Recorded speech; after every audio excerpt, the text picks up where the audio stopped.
See, Jordy's back in town. What's the status on the rest of your international guys on their way back? Olex is here. Joven's here. Myron's here. Ladero's here. What time is it? About noon.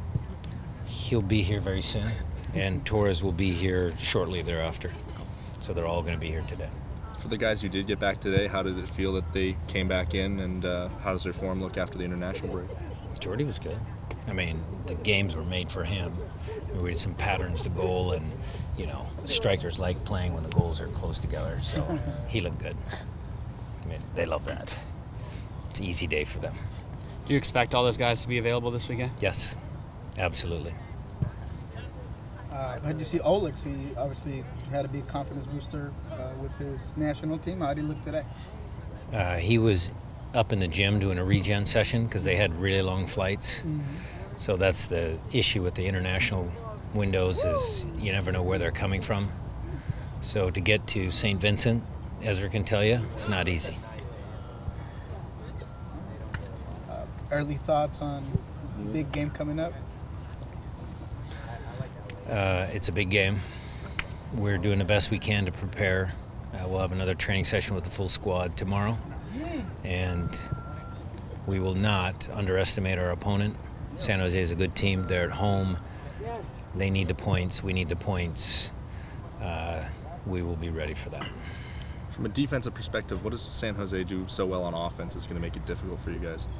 Well, it's number one, it's Wondo. His movement inside the box is tremendous. I mean, he's proven goal scorer in our league. You know, then you add a bunch of good players around him. Some young guys that have come in for them.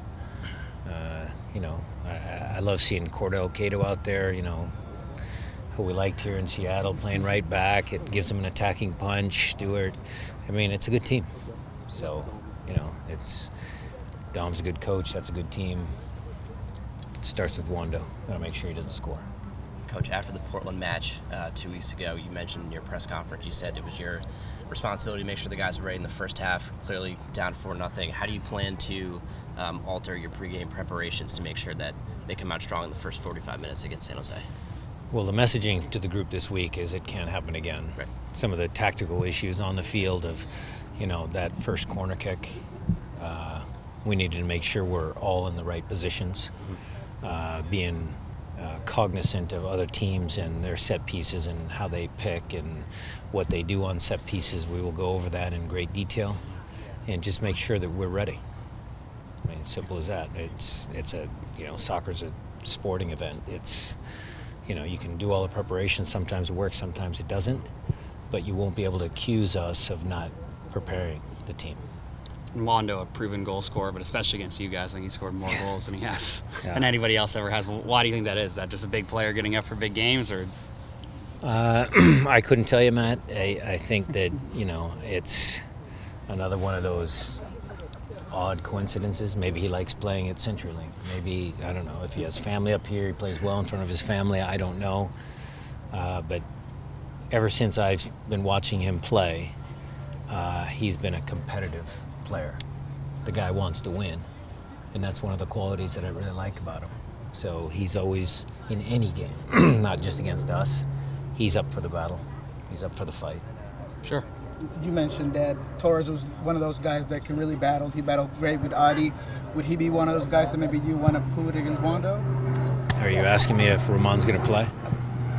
Sure. He will play in the match. Where and when and how, I can't say. Striker? No. But, yeah, he'll play. He'll find some minutes somewhere. Brad's been a good soldier for you guys over the years as far as the versatile utility man plugging in different places. Sure. Does that take a kind of unique approach or mentality that he has to kind of deal with that lack of consistency better than someone else might? No. The way I look at that, and I want to make sure that I'm really clear on this point, I don't take utility guy as a detriment to Brad. He's smart enough to play multiple positions. He's athletic enough to play multiple positions, and he does anything for this team. He would sacrifice some of his game if the team were to win. So I can't stress enough how easier that makes my job when you have a player who is willing to do that for the team. So in Brad's case, the pundits out there can say, okay, well, Brad doesn't have a position, blah, blah, blah. I don't look at it that way. If I play Brad at center back, right mid, in the center of midfield, I think a few years ago we even played him up front in a game in Toronto a few years ago, he would do whatever it takes to help the team win. And so that, to me, speaks volumes about Brad's character. Coach, coming back to Morris real quickly, early in the year when he came back from international break, it was after the frustration of not making it to the Olympics. This time he's coming back and the U.S. has finished at the top of their group. They're going to the Hex. Did you notice a difference a little bit in maybe his mentality, even though it's early? It's too early. I mean, I think from day one, since we've seen him, he's matured. I mean, he's kind of getting his arms around what it takes to be a good pro.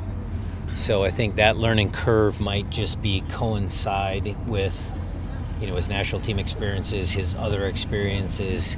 We talked about he and Christian being tight on the road. I think just growing in a pro environment, I think, is the way I'd answer that question. I'm not sure it's just this specific event. I mean, he didn't start any of the games. So is he upset that he hasn't started the games? I'm sure he is. He wants to play. He's competitive. But at the same time, I don't think that really is the chip on the shoulder that maybe it was in that first instance when he got left off the squad.